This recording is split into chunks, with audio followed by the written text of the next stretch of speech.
우리가 사랑해야 할 이유, 이렇게 제목을 잡아봤습니다. 여러분, 우리가 하루를 살아도 우리가 경험하는 세상은 전혀 다를 수가 있습니다.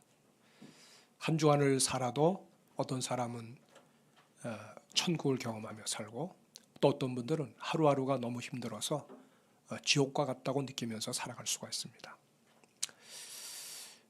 환경적인 요인 혹은 또 다른 외부에서 나에게 가해지는 어떤 압박이나 어떤 그 어려움들이 원인 제공을 할 수는 있지만은, 그러나 우리가 그것을 받아들이는 사람 입장에서는 다르게 받아들일 수가 있습니다. 하나님의 사람들 가운데 사도 바울 같은 경우는 내가 빈곤에 처할 줄도 알고 풍부에 처할 줄도 알고 난 일체의 비결을 배웠다고 그랬습니다. 감옥에 갇혀서 쓴 그 편지 안에, 그래서 나는 하나님 앞에서 내가 모든 것을 할 수 있다, 내게 능력 주시는 자 안에서 내가 모든 것을 할 수 있다고 그렇게 고백을 했습니다. 환경이 어렵고 여러 가지 시련과 어려움이 찾아와도 그 가운데서 하나님을 바라보는 가운데 마음의 평안을 누리고, 그런 가운데서도 천국을 경험하는 삶을 사는 사람들이 바로 그리스도인이라고 우리는 말할 수가 있습니다. 그러니까 행복이든 불행이든 사실 선택은 내가 하는 거예요. 선택은. 그냥 마음의 역할이 참 중요하죠. 우리가 하나님 앞에 소망스러운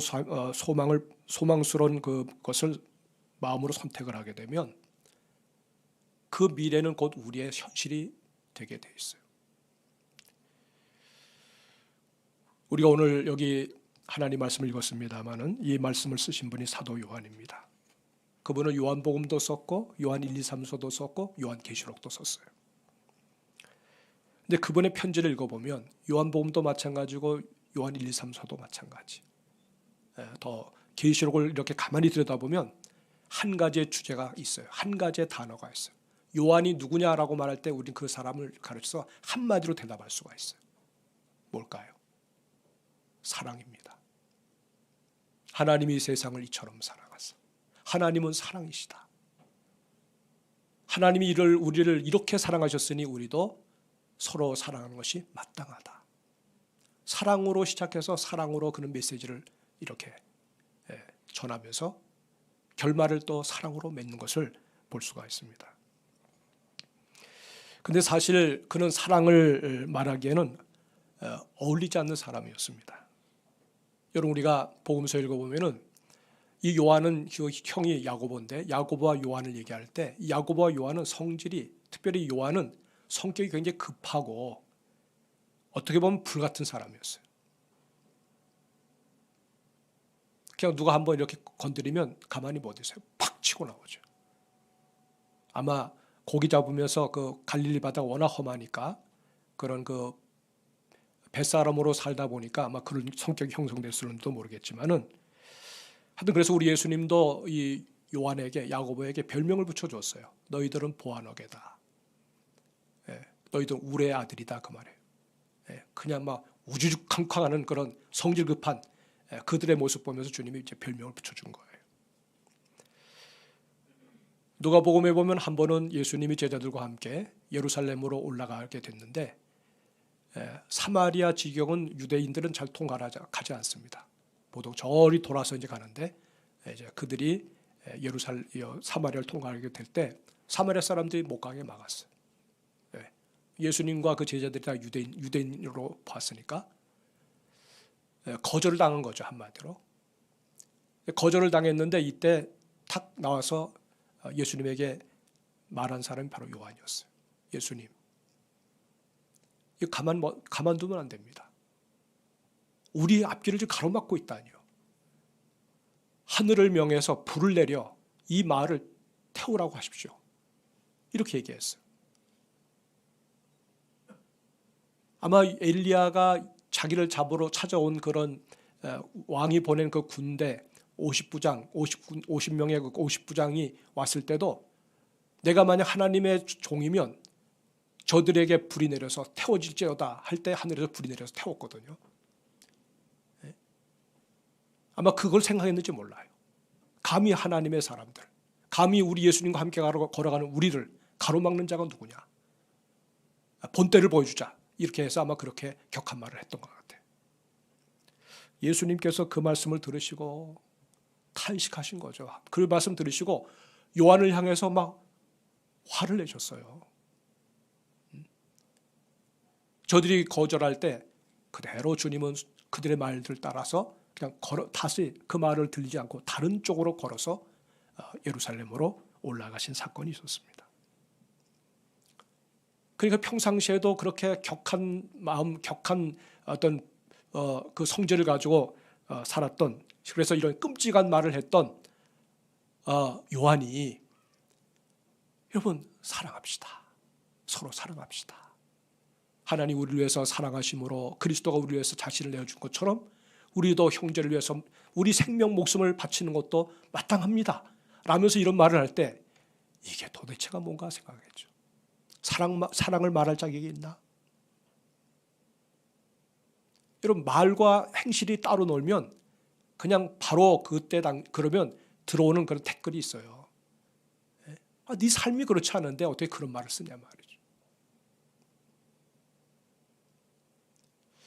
아마 이런 어떤 곤혹스러운 목사들에게도 있을 거예요. 우리는 언제나 성경을 가지고 설교하잖아요.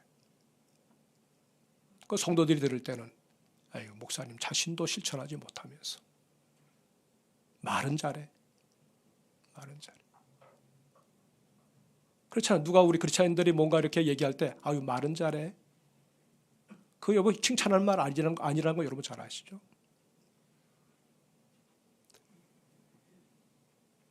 사랑하는 여러분, 대부분 우리는 모두 어떤 걸 생각할 때 속으로는 뭐 별의별 생각 많이 하잖아요.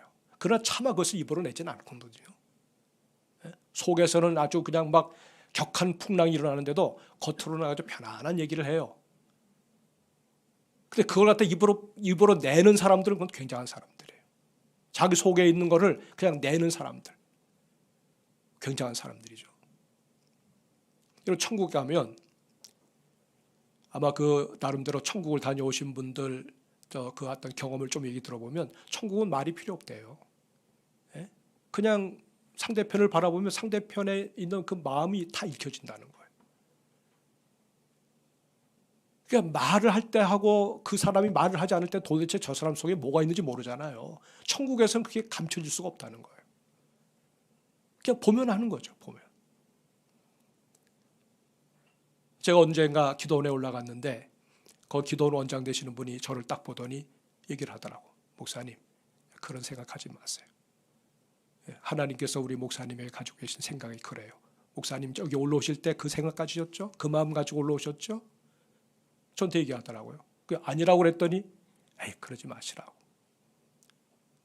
제가 깜짝 놀랐어요.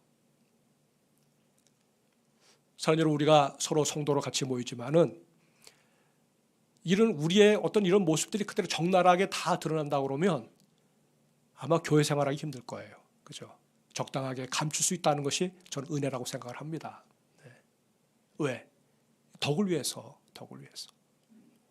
또 온전해지면 나중에 온전해진 모습으로 천국에 가면 괜찮아요.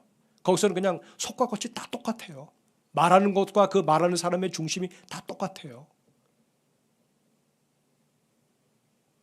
여러분 이 요한은 정말 사랑 운운하기에는 너무나 적합한 사람이 아니라고 판단이 되는데 그 사랑을 얘기해요. 사실 여러분 본성 바꾸는 거 어렵죠. 저 사람 어렸을 때부터 저랬어. 못 바꿔. 저 사람 못 바꿔. 이런 얘기 듣는 경우가 있잖아요. 사실 맞아요. 본성을 바꾸기 어렵습니다. 어떤 사람들은 그래도 심리요법이나 혹은 반복된 훈련을 통해서 마음을 잘 길들이면 그런 마음을 고칠 수 있다고 얘기하는 사람이 있어요. 그런데 그 답은 틀려요. 증상은 완화시킬 수 있어요. 그러나 어떤 상황이 달리게 놓이게 되면 다시 옛날로 돌아갑니다. 옛 성격이 그대로 다시 나오게 돼 있습니다. 만물보다 심히 부패한 것이 사람의 마음이라고 그랬는데 근본적으로 죄성 때문에 망가진 이 마음을 해결할 방법은 없어요. 세상적으로. 여러분 우리가 어떤 장기가 망가지면 어떡합니까? 그러면 요즘 의술로는 뭐 신장도 갈아 끼울 수가 있고, 뭐 이렇게 도네이션 이렇게 누가 주는 사람이 있으면 신장도 바꿔 끼고 간도 바꿔 끼고 폐도 심장도 뭐 신체 어느 부분 다 바꿔 낄 수 있어요. 눈이고 뭐고 다 바꿔 낄 수가 있어.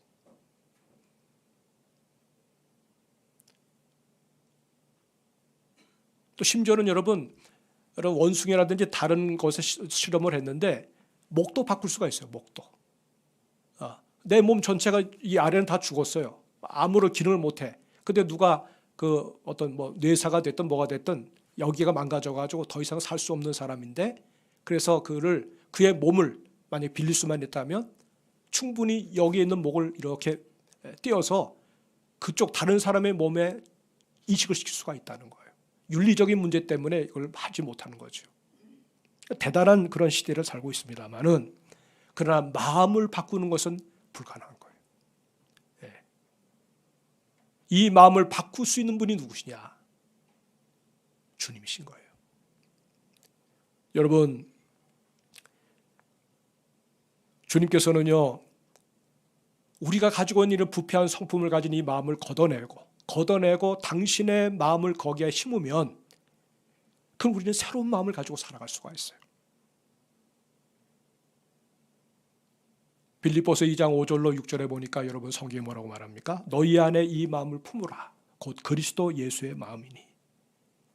이것을 여러분 현대적인 용어로 이걸 해석을 하면 너희 안에 이 마음을 이식해라. 그리스도의 마음을 이식해라. 그 얘기인 거예요. 하나님의 마음이 내 마음 속에 들어와서 내 마음을 대신하고 내 마음에 영향을 주어서 내 마음을 새롭게 하면 우리는 어떻게 됩니까? 하나님의 수준의 마음을 가지게 되는 거예요. 하나님 수준의 사랑을 하면서 살 수가 있는 거예요. 마음을 통해서 주님의 생명이 들어오고 마음을 통해서 하나님의 사랑이 들어올 때 우리는 이전에 할 수 없었던 그 사랑, 아가페의 사랑, 주님만이 할 수 있는 그 사랑을 우리도 할 수 있는 자가 되다, 그 말이에요. 새 창조가 우리 안에서 일어나게 되는 거죠. 우리 하나님은 당신의 독생자 그리스도를 우리에게 보내주셔서 그를 우리를 위해서 대신 죽게 하심으로, 그래서 그리스도의 그 마음을 우리가 가질 수 있는 그런 은혜를 허락해 주셨어요. 여러분, 하나님이 우리를 이렇게 위하시는 이유가 뭘까요? 우리가 나름대로 하나님 앞에 잘 보인 것이 있습니까? 아니면 살아가면서 다른 사람들에게 뭔가 유익을 주는 어떤 그런 삶의 그 공로를 보고 하나님께서 그렇게 하시는 겁니까? 아니란 말이에요. 우리가 죄인이었을 때, 도저히 하나님 앞에 용납될 수 없는 그런 죄인이었을 때 하나님이 당신의 아들을 우리 위해서 내어주심으로 하나님의 사랑이 어떠한지를 보여주셨다는 거예요.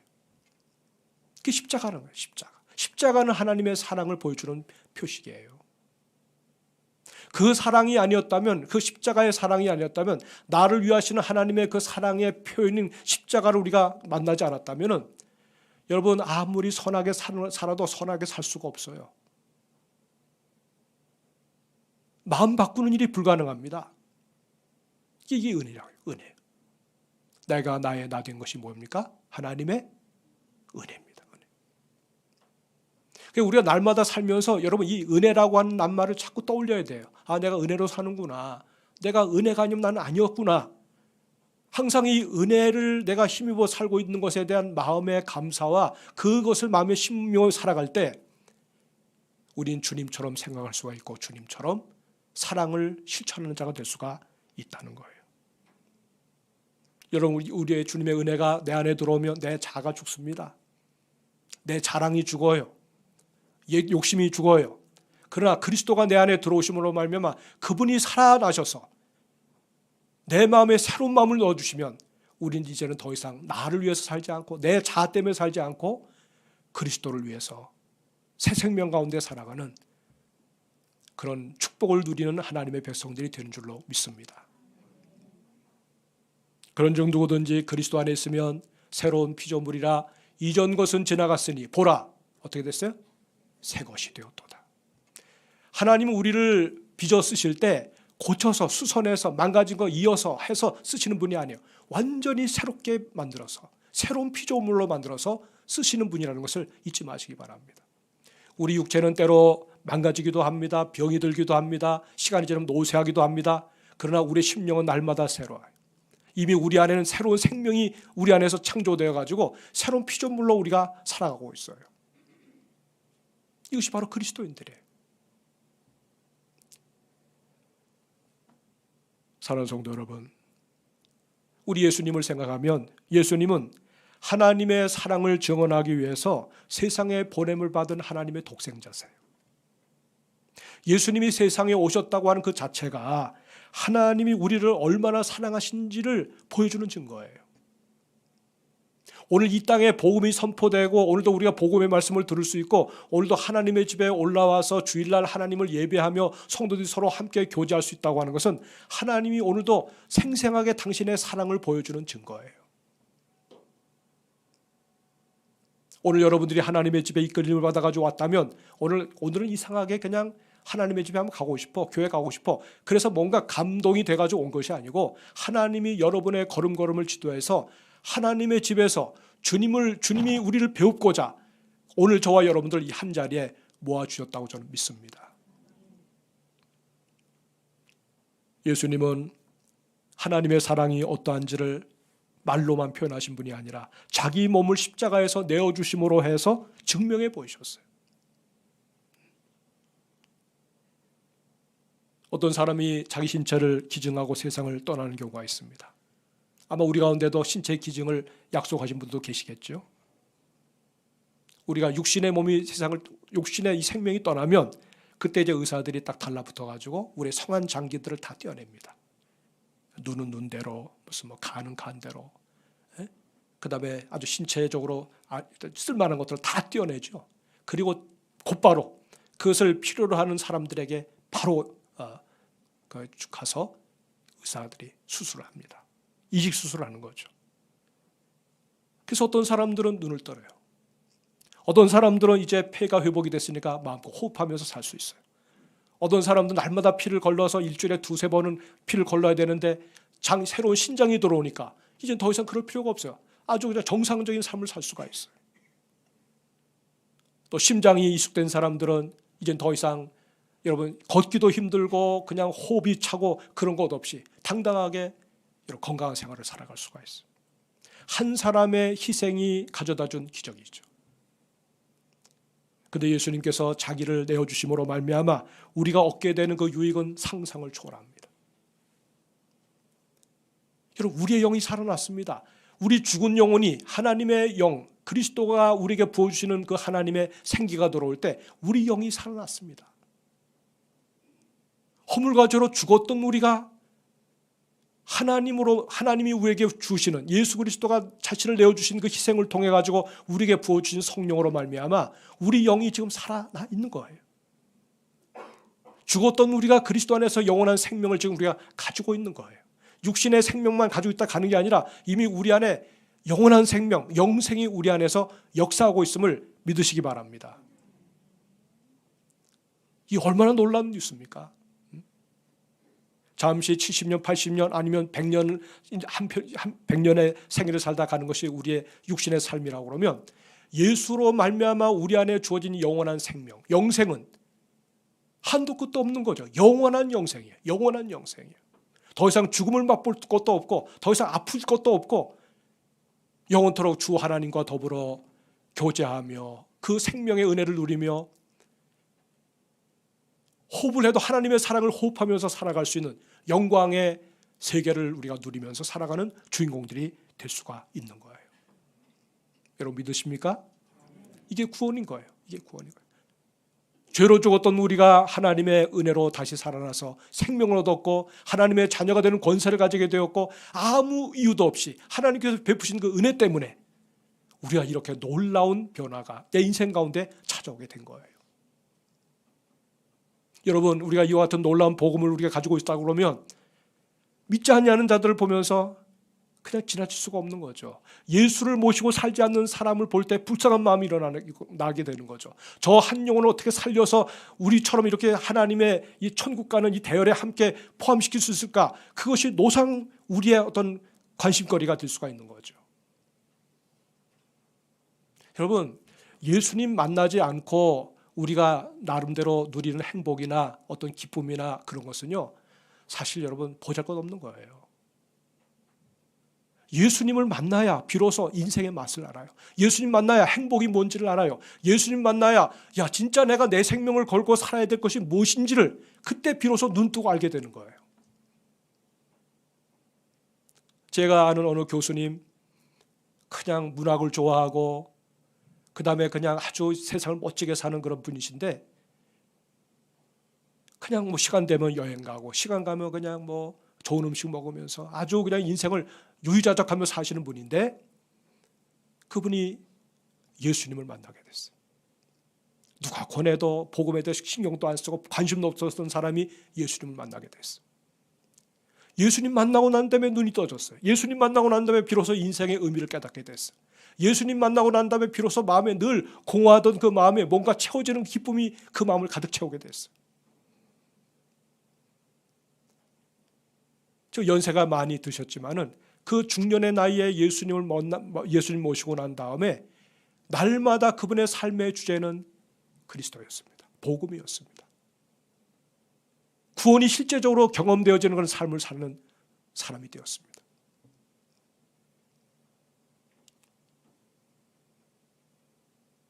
여러분, 우리 어르신들이 많이 계시지만은 우리가 이제 나이가 들면 이제 인생을 마무리해야 될 그런 생각을 가지고 살잖아요. 언제 하나님 나를 불러가실지 모른다는 생각을 가지고 살잖아요. 근데 이미 우리는 그리스도 안에서 이미 영생을 누리는 존재들이기 때문에 하나님 오늘 밤 우리를 불러가신다고 해도 바로 이 땅에서 운명하는 순간에 천국이에요. 뭐 뜸을 들여서 어떻게 걸어서 가는 것이 아닙니다. 바로 그 자리에서 바로 천국으로 이송되는 거예요. 이어령 교수라고 하는 분은 딸의 전도를 받아서 예수를 믿었습니다.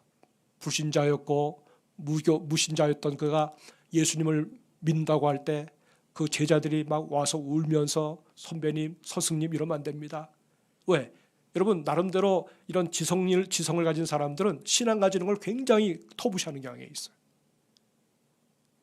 그런데 한국의 지성이라고 얘기하는 이어령 교수가 예수를 믿게 됐다고 그러니까 막 사람들이 막 그냥 난리를 쳤어요. 그러나 그가 딸이 전해준 그 복음을 받아들여서 숨지는 그날까지 그리스도를 증언하며 사는 분이 되었는데, 그분의 어떤 그 임종의 순간까지를 찍은 어떤 다큐멘터리 뭐가 있었어요. 제가 한번 봤어요. 그리고 어느 그 임종의 자리에서 증언한 어느 목사님의 그 증언을 제가 들었는데, 전날에 손주가 전화가 왔는데, 그래 잘 있자, 그리고 나중에 우리가 천국에서 보자, 마치 그냥 평상시처럼 마치 야 우리 내일 만나자 모레 만나자 하는 것처럼 그렇게 편하게 얘기를 하는 그런 얘기를 하면서 그날 임종하는 순간에 이제 임종하는 모습 보니까 그냥 우리가 보통 보면 그냥 잠자듯이 가는 게 아니고 그때 다른 세계를 보는 거예요. 그분은 늘 마치 그 옆에서 어떤 분이 증언했는데, 그가 나름대로 내세를 바라보면서 뭔가 저 세계가 어떤 세계인가 궁금해가지고 그냥 이렇게 또렷이 쳐다보는 것처럼 그렇게 바라보면서 나중에 예배를 드리는 가운데 임종을 하더라는 거예요. 사랑하는 여러분, 이 땅에서 우리가 살면서 주님으로 인하여 살 이유가 있고 주님으로 인하여 채워지면서 기쁨으로 살아야 될 삶이 있지만은 우리 인생의 마무리가 지어지고 영원한 세계로 옮겨지는 그날이 있음을 알고 믿음으로 잘 살아가는, 오늘 이 땅에서 믿음으로 잘 사는 것이 임종을 잘 준비하는 길이에요. 임종의 자리에서 내가 잘 죽어야 되겠다 그건 아니고, 이 땅에서 오늘 하루하루를 사는 이 삶이 정말 주님 기뻐하시는 삶을 살아가게 되면 그 최고의 임종 준비가 된다고 저는 믿습니다. 은혜가 오면 사랑의 눈을 뜨게 돼 있습니다. 참 망신창이로 엉망진창으로 살았던 사람도 은혜 받으면 이전과는 전혀 다른 사람으로 변화되는 것을 볼 수가 있어요. 눈빛이 달라집니다. 표정이 달라집니다. 사람을 대하는 태도가 달라지고 말투가 달라집니다. 너무 까탈스럽고 비난을 입에 달고 살던 사람이 너그러진 마음을 가지고 삽니다. 남을 사랑하기를 시작합니다. 배려해주는 마음이 생깁니다. 하나님의 사랑이 찾아온 증거예요. 또 그들은 이제 내가 늘 나 혼자로 늘 내 중심으로 살던 사람인데 주님이 내 인생 가운데 들어오고 나니까 어떻게 됩니까? 우리가 됩니다. 우리가. 따로 놀던 사람이 서로의 관계로 우리가 되어서 사랑하고 사랑받는 그런 모습으로 바뀌게 됩니다. 오늘 여기 우리 같이 7절로부터 12절까지 읽었지만 거기에 내가, 나에게 이런 말이 없어요. 우리가. 남설 우리 교회 이름이 뭐예요? 제가 질문을 잘못 던졌죠? 남설 우리 교회. 이름 좋잖아요. 물론 옛날에 한빛교회도 좋았고 그 전에 교회도 좋았는데 우리 교회란 말이에요. 우리 교회. 이 우리 교회라는 말은 잘못하면 다른 어떤 사람들과 이 거리를 두려고 하는 그런 의미로 생각하면 안 돼요. 우리는 계속 확장해야 돼요. 우리끼리만이 아니에요. 거기 끼리가 붙으면 안 돼요. 우리는 개방되어 있는 거. 개방된 교회. 언제 정도까지? 세상 끝까지. 모두를 품을 수 있는 그런 교회. 그런 교회 믿음의 신자들이 될 수 있기를 주의 이름으로 축복합니다. 우리가 서로 사랑하자. 서로 사랑하게 되면 비로소 사람들이 압니다. 하나님께로부터 온 사람이로군요. 우리가 서로 사랑할 때 사람들은 압니다. 당신은 하나님으로부터 온 사람이라고 얘기합니다.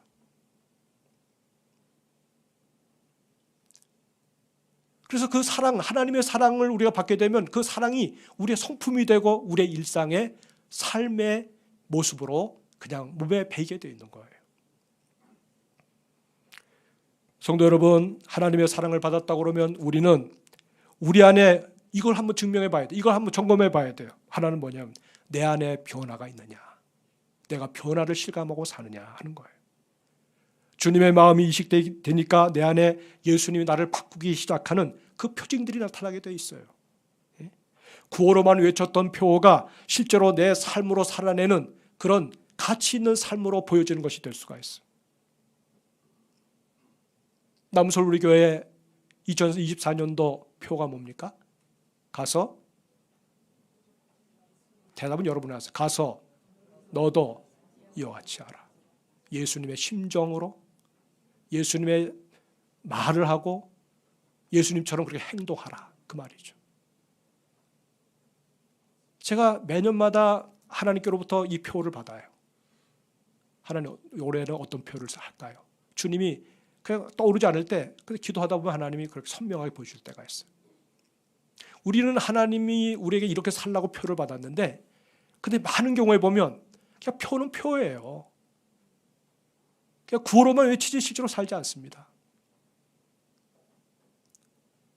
그러면 안 된다는 거예요. 변화를 우리가 보여줘야 된다는 거예요. 우리 안에 하나님의 사랑이 들어오면 그 말씀을 우리가 삶으로 살아낼 힘을 얻게 되는 거예요. 두 번째가 관계 회복이죠. 관계 회복. 아까 말한 대로 내가 우리가 되는 거예요. 우리 안에 사랑이 정착되지 못하도록 쓴뿌리가 있었던 우리들이 그 쓴뿌리를 걷어내니까 비로소 우리는 서로가 연결이 되고 서로가 하나가 되고 용서하고 용납되는, 하나님의 공동체를 편을 가르거나 이간질하거나 그런 사람들이 없이 주 안에서 함께 한 마음을 가지고 한 식구가 되는 그런 공동체가 될 수가 있는 거예요. 건강한 교회가 되는 거죠. 건강한 교회. 그리고 우리는 하나님과 우리의 관계가, 우리는 주의 것이 되고 또 주님은 우리의 것이 되고, 내가 그분의 사랑을 가지고 살기 때문에 사람들은 우리가 하나님께로부터 나온 사람이라고 증언해주고, 그분이 구원받았는지 안 받았는지 어떻게 할 수 있습니까? 물론 천국에 가봐야 된다고 얘기하지만 이 땅에서도 충분히 확인할 수가 있어요. 하나님의 사랑이 그분의 삶을 주도하면 우리는 하나님께로부터 온 사람이라는 것을 확실하게 보증할 수가 있는 거죠. 나의 운명을 바꾸신 그 예수님을 우리가 잊을 수가 없어요. 그래서 우리의 삶도 가만히 들여다보면 하루를 살면서도 항상 예수 그리스도가 항상 내 마음에 기억이 되고 그 하나님을 의식하며 살아가는 사람이 되는 거죠. 사람들을 만날 때도, 어떤 일터에서도, 또 누군가의 어떤 무슨 상거래를 한다 할지라도 항상 그리스도가 인식이 되는 거예요. 의식이 되는 거예요.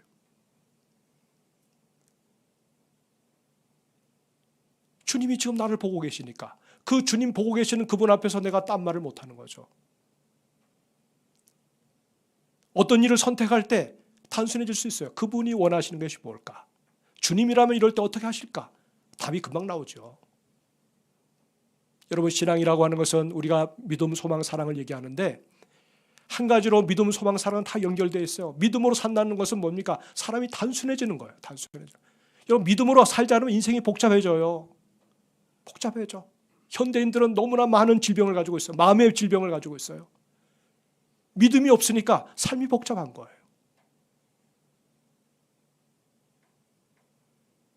소망은 오늘 우리가 오직 주만을 바라보는 시선을 갖게 만들어줍니다. 소망이 만약에 단절돼 보세요. 소망이 없어 보세요. 앞이 안 보여요. 불확실한 인생을 살아요. 조그마한 누가 뭐라면 그냥 겁을 먹고, 조그마한 누가 우리 마음에 불안감을 넣어주면 저쪽으로 가고 이쪽으로 가고 흔들려 버려요. 소망 가운데 주님이 보여지니까 그냥 자고우면하지 아니하고 그 길을 향해서 가게 되는 거예요. 왜? 예수님은 길이시니까. 길을 잃어버리지 않게 되는 거죠. 여러분, 믿음, 소망, 그 사랑이에요. 사랑.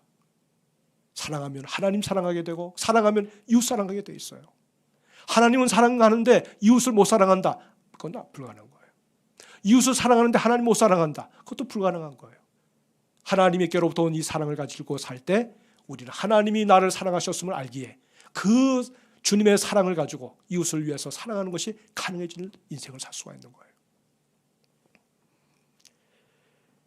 성도 여러분, 오늘 6.25 74주년입니다.